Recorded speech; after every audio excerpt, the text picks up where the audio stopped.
సాయి ఈశ్వరాచారి సావు నిన్న పెట్రోల్ పోసుకొని అంటుపెట్టుకున్నాడు ఉప్పల్ దగ్గర.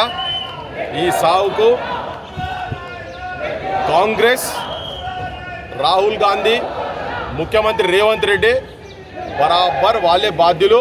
వాళ్ళ హత్యనే ఇది ఆత్మహత్య కాదు, వాళ్ళు చేసినటువంటి హత్య ఇది రాబందుల రాజ్యం. ఇది పాలకులు పాపాత్ములు అయితే ఇగో ఫలితాలు గిట్లనే ఉంటాయి. గిట్లా ఆత్మహత్యలు, అబద్ధాల ముచ్చట్లు, దొంగ మాటలు,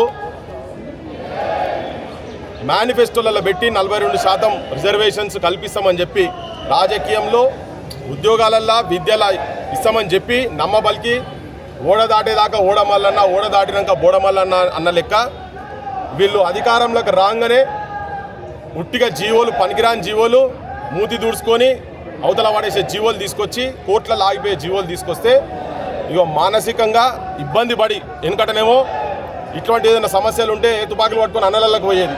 69 ఉద్యమం తర్వాత తెలంగాణలో గదే జరిగింది కదా. ఇప్పుడు ఏం చేయాలో నిస్సహాయ స్థితిలో ఇటువంటివి జరుగుతూ ఉన్నాయి. నేను ముఖ్యంగా అందరికీ 50 మంది తెలంగాణ ప్రజలకు ఈ ఆత్మహత్యల పరంపర ఆపాలే. ఇది వీరత్వం కాదు, శూరత్వం కాదు. కథనాన శత్రువుల కుత్తుకల నవలీల ముత్తరించే బలోన్ మత్తులేలిన భూమి వీరులకు కానాచిరా తెలంగాణ సూర్యులకు మగశాల రాని. ఇక్కడ కారం పొడితోటి రోకల్ బండలతోని పల్లెలు నైజాం పాలనను తుపాకులకు, తోపులకు ఎదురొడ్డి బగాయించినటువంటి పైజాం ఉడబీకి బగాయించినటువంటి ప్రాంతంలో ఆత్మహత్యలు జరగొద్దు. ఆత్మహత్యలతోటే కనుక నిజంగా మన హక్కులే కనుక వస్తాయంటే మొదటి వరుసల్లో 30 ఏళ్ల కింద మేమే ఆత్మహత్యలు చేసుకునేటోళ్ళం. పృథ్వీరాజ్ అంటోడు కూడా ఇలా బతకకపోవు. ఆత్మహత్యలు అంటే ఎల్లడి వరకు ఆ తెలంగాణ సోయితోనే బతికి తెలంగాణ ఏదో సాధించాలని తెలంగాణలో తిరుగుతూ ఉన్నాం. ఆత్మహత్యలు వద్దు, దయచేసి చెప్తున్నాం. ఆత్మహత్యలు చేసుకోవాల్సిన అవసరం లేదు. మీ ఆత్మహత్యలతోటి ఏ పాలకులు కూడా కరగరు. వాళ్ళు ఎవరు కరగరు? వాళ్ళు రాక్షసులు, వాళ్ళు పాలకులు రాక్షసులు. ఒళ్ళు నిండా విషం పెట్టుకొని ఉన్నటువంటి వాళ్ళు రేవంత్ రెడ్డి కావచ్చు. ఇంతకుముందు కేసీఆర్ పాలనలో కూడా ఆయన కూడా 34 ఉన్న దాన్ని 18% తీసుకొచ్చిండు. ఇప్పుడు పార్లమెంట్లో బిల్లు పెట్టాల్సి ఉంటే రాష్ట్ర ప్రభుత్వం కావచ్చు, అన్ని రాజకీయ పార్టీలు ఢిల్లీ దగ్గర కూర్చొని పార్లమెంట్ ముంగట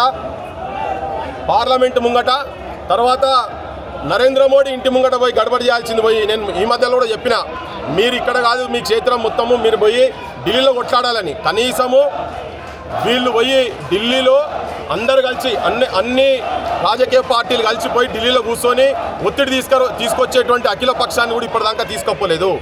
రాజకీయ పార్టీల దొంగ నాటకాలతోటి మా వాళ్ళు కూడా, మా సంఘాల వాళ్ళు కూడా చాలా నమ్మిండ్రు. వీళ్ళను నమ్మకపోనుండే వీళ్ళు ఎంత నమ్మినా ఏం చేసినా వాళ్ళ చుట్టూ ఈ దండలు వేసుకొని ఆ శాల్వాలు కప్పుకుంటే ఏం కాదు. ప్రజాక్షేత్రంలో కొట్లాడాల్సిన అవసరం ఉన్నది. నేను ఉన్నది చెప్పదలుచుకున్నా, తెలంగాణకు హిడ్మాల్ కావాలి. ఎటువంటి హిడ్మాల్ కావాలంటే బందూకు చేతిలో లేని హిడ్మాల్ కావాలి.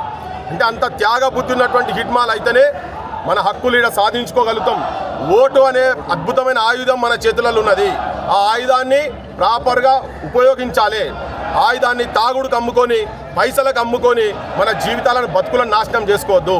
చిన్న పేద కుటుంబాలు ఏదో తెలంగాణ వస్తే తర్వాత ఈ రిజర్వేషన్లు ఏమైనా వస్తే మా బతుకులు ఏమైనా బాగుపడతాయేమో అని చెప్పని అనుకుంటున్నారు.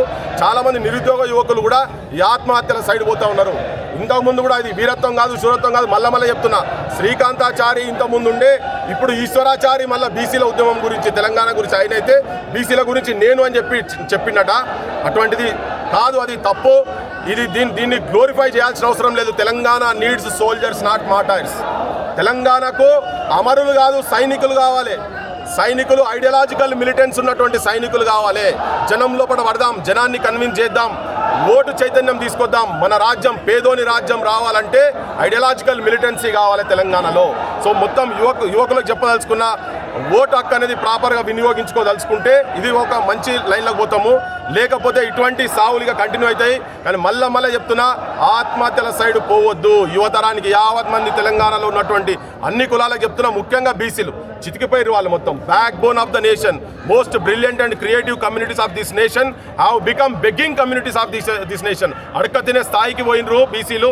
అందుకే ఇక్కడ ఉపాధి లేక వృత్తులు మొత్తం చిన్నాభిన్నం అయిపోయి ఇప్పుడు ఏదో ఒక ఆశ వచ్చింది. ఆ ఆశ వచ్చిన దాన్ని అమలయ్యే పరిస్థితి లేదు. కనుక ఇట్లా ఆత్మహత్యలతోటి ఏదో సాధిస్తామంటే కాదు. ఆత్మహత్యలు దయచేసి చేసుకోవద్దు. దీన్ని ఎవరు కూడా, ఏ రాజకీయ నాయకుడు గ్లోరిఫై చేయొద్దు. ఆఖరి ముచ్చట ఏంటంటే, రాజకీయ నాయకులు చాలామంది ఇప్పుడు ఇక్కడికి వస్తున్నారట. నేను విజ్ఞప్తి రాత్రి కూడా చెప్పినా, మళ్ళీ ఇప్పుడు చెప్తున్నా, మీరు ఇక్కడికి వచ్చి చేయాల్సిన అవసరం లేదు. మీ నాయకత్వం దగ్గర పోండి. బీజేపీ వాళ్ళు ఢిల్లీకి పోండి. మీకు నిజంగా సింపతి ఉంటే బీజేపీ వాళ్ళు ఢిల్లీకి పోండి. టీఆర్ఎస్ వాళ్ళు కేసీఆర్ను కూర్చోబెట్టండి దీక్షకు. మన కాంగ్రెస్ వాళ్ళు మొత్తం పోయి పీసీసీ ప్రెసిడెంట్ బీసీని ముఖం చూపించి మమ్మల్ని అందరినీ రంగు పూస్తున్నారు, మాకు పాలిస్ పూసినట్టు పూస్తున్నారు. మీరందరూ కలిసి రేవంత్ రెడ్డి ఇంటికాడికి పోవాలి.